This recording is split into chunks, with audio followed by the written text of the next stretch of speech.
Hello dear friends and dearest enemies. இந்த வீடியோவில் நாங்கள் எதை பற்றி பார்க்க போறோம்னா, இப்போ தமிழ் வளர்ச்சி அடைந்ததற்கான முக்கியமான ஒரு இடமாக தமிழகம் காணப்படுது இந்தியாவில்.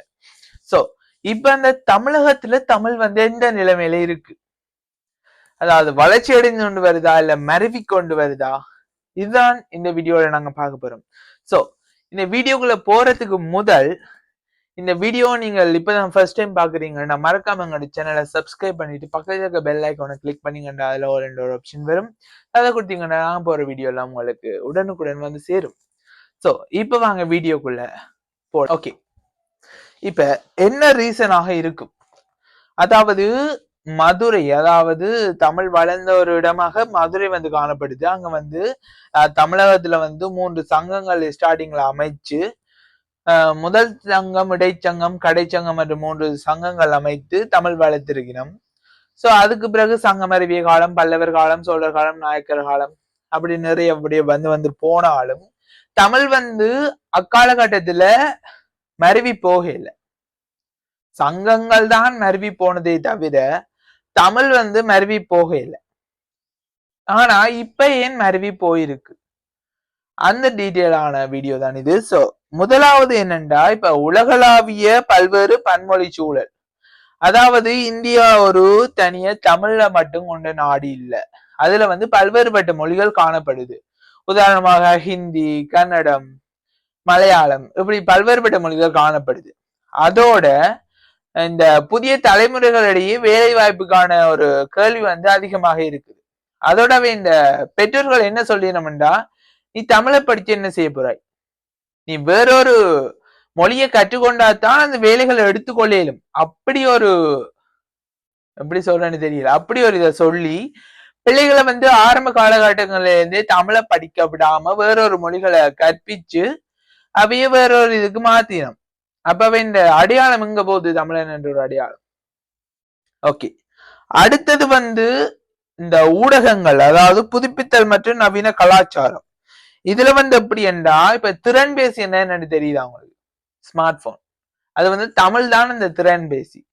இது எப்படி சொல்றது, இப்ப எல்லாரும் பயன்படுத்துறது ஆங்கில வார்த்தைகள், இல்ல என்ன மொழியன்னே தெரியாம ஏதாவது ஒரு இதுகளை பார்த்துட்டு பயன்படுத்து. அத மாதிரி தான் இதுலயும் இப்ப இந்த திறன்பேசி இணையம், அதாவது இன்டர்நெட், சோ இதுகள்ல வார ஒவ்வொரு நியூஸ் அதுகளை எல்லாம் பார்த்து பார்த்து என்ன செய்யணும்டா, இப்ப ஒரு மொழிக்கு பதிலாக இன்னொரு மொழி, அதாவது எங்களோட தமிழ் இலக்கண இலக்கியம் கொண்ட ஒரு பெரிய ஒரு மொழி. ஆனா அந்த மொழியை கற்றுக்கொள்றதுல இடையூறு காணப்படுற சில பேர் என்ன செய்யணும்டா, வேறு மொழிகளை கற்றுக்கொள்ள போயிடும். அப்ப அதுக்கு இப்ப இணையத்துல போனீங்கன்னா பல்வேறுபட்ட விளம்பரங்கள் கொண்டு போகும். அதாவது நீங்க தமிழை வச்சுக்கொண்டே இந்த மொழி நீங்க கற்க போறீங்களா, உடனே இந்த ஆப்பை டவுன்லோட் பண்ணுங்க, இப்படிப்பட்ட விளம்பரங்கள் எல்லாம் போகும். இதுக்கான அடிப்படை காரணம் என்னன்னா, இந்த மொழிக்கு கன்வெர்ட் பண்ணி அதோட இந்த ஆப்பை ப்ரமோட் பண்றதுதான் அந்த விளம்பரத்தின் வேலையாக இருக்குது.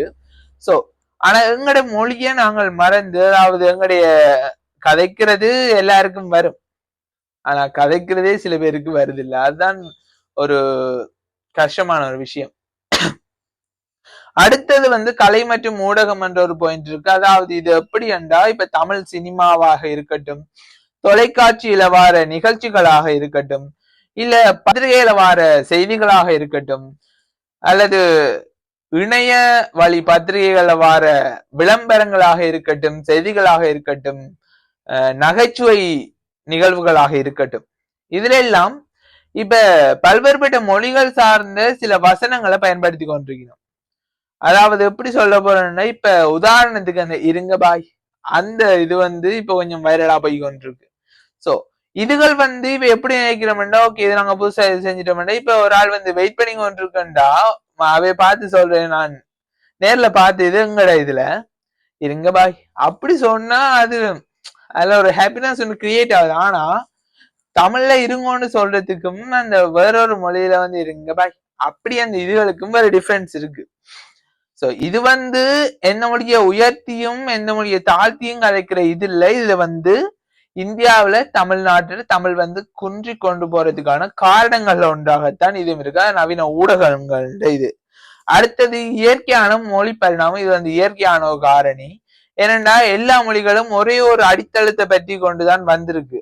அப்படி இப்ப பாத்தீங்கன்னா எல்லா மொழிகளும் ஏதோ ஒரு தொடர்பு ஒன்று காணப்படும். இப்ப நாங்கள் தமிழ்ல கதைக்கிற ஒரு இது வந்து ஹிந்திலையும் அதே மாதிரி இதா வரும். இல்ல நாங்க தமிழ்ல கதைக்கிற இது ஒன்று சிங்களத்திலையும் அதே மாதிரி வரும். இப்ப தமிழ்ல அம்மானா சிங்களத்திலையும் அம்மா. அதே மாதிரி பல்வேறுபட்ட ஒற்றுமைகள் காணப்படுது. சோ இவற்றின் மூலம் அவை வந்து மற்ற மொழிகளை அதுக்கு பதிலாக ரீப்ளேஸ் பண்ணி அதை யூஸ் பண்ணி கொண்டிருப்பினோம். இப்ப நானும் கூட இப்ப மாத்தினேன்.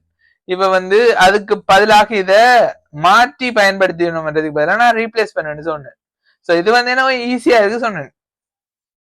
சோ இதுதான் மெயினான ரீசன். வந்து எங்கட மொழி வந்து ஆரம்பத்திலே சொன்ன மாதிரி இலக்கண இலக்கியம் கொண்ட ஒரு பெரிய ஒரு மொழி.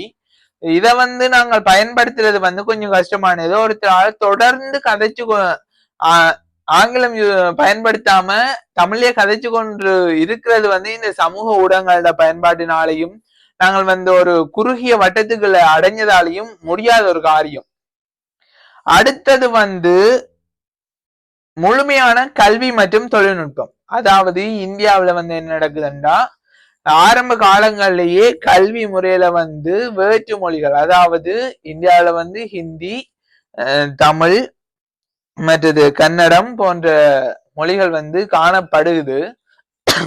அதுல வந்து என்னதுண்டா இப்ப அந்த கல்வி வேலை வாய்ப்புகள் பட்டப்படிப்புகள் இதுகளுக்காக அவை எல்லாரும் சொல்ற ஒரு மொழியாக ஆங்கிலம் காணப்படுது. அதாவது உலகளாவிய ரீதியில நீங்க ஒரு வேலைக்கு போகணும்னா ஆங்கிலம் வந்து தேவை. அந்த ஆங்கிலத்தை நீங்கள் கற்றுக்கொண்டீங்கன்னா பிற மனிதர்களோட கலந்துரையாடலை மேற்கொள்வதற்காக. சோ இதுதான் அதுக்கு அடிப்படையான காரணம்.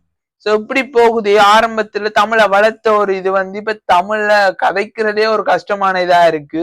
இப்ப ஒரு அனுபவ பகிர்வு ஒண்ணு என்னன்னா, நான் வந்து 2020 வந்து இந்தியாவுக்கு போயிருந்த டைம் அங்க ஒரு மணிக்கூடு ஒன்று வாங்க போனான். சோ அந்த மணிக்கூடு வாங்க போய் எவ்வளவு ஆண்டுக்கு கேட்கல 150 அப்படின்னு சொல்லிச்சிடும்.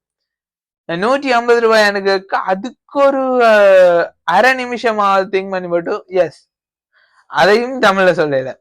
சோ இது வந்து நான் எதிர்நோக்கிய ஒரு அனுபவமாக இருக்கு. சோ இத மாதிரிதான் பல்வேறுபட்ட இதுல வந்து அங்கத்திய நிகழ்ச்சிகளாக இருக்கட்டும், படங்களாக இருக்கட்டும், படங்கள் நடிகர்கள் கதைக்கிற வசனங்களாக இருக்கட்டும், பல்வேறுபட்ட காரணிகள் வந்து இந்த அவை வந்து தமிழை மாற்றி அமைக்கிறதுக்கு இல்ல, தமிழை வந்து எப்படி சொல்றது, தமிழை வந்து ஒரு சின்ன இதான் வச்சுக்கொண்டு எங்களுக்கு இதான் பெருசு. அதோட என்னன்னா இப்ப வெளி இடங்களுக்கு போனா நாங்கள் தமிழர் என்று சொல்றதுல இன்னும் ஒரு இழிவு இருக்க போகுது.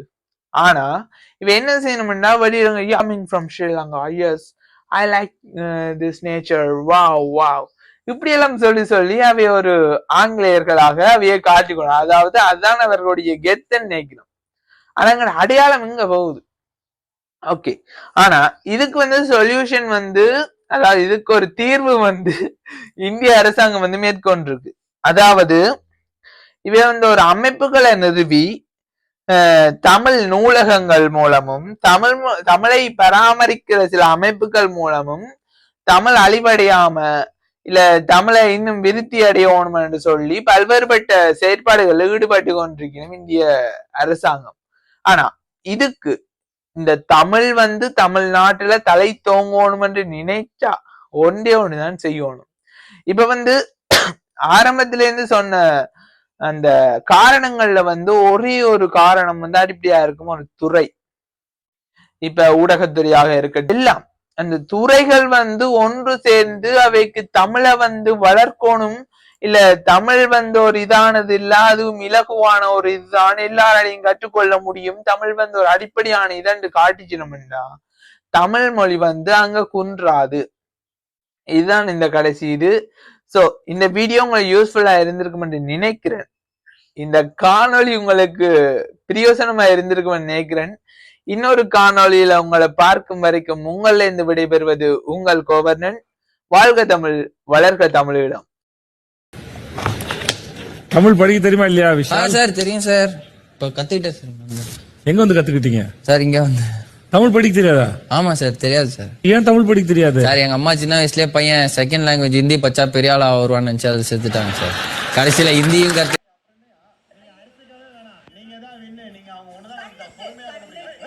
அந்த டைம்ல ஒரு காரணம் என்ன சொன்ன நீ ஒண்ணு அவங்க ஒண்ணு. உண்மையிலேயே கண்ணுக்குன்னு படிக்கிறாங்க எந்த ஸ்கூல்ல படிச்சாங்கன்னு தெரியல இது கண்ணனுக்குன்னு எழுதிருக்கு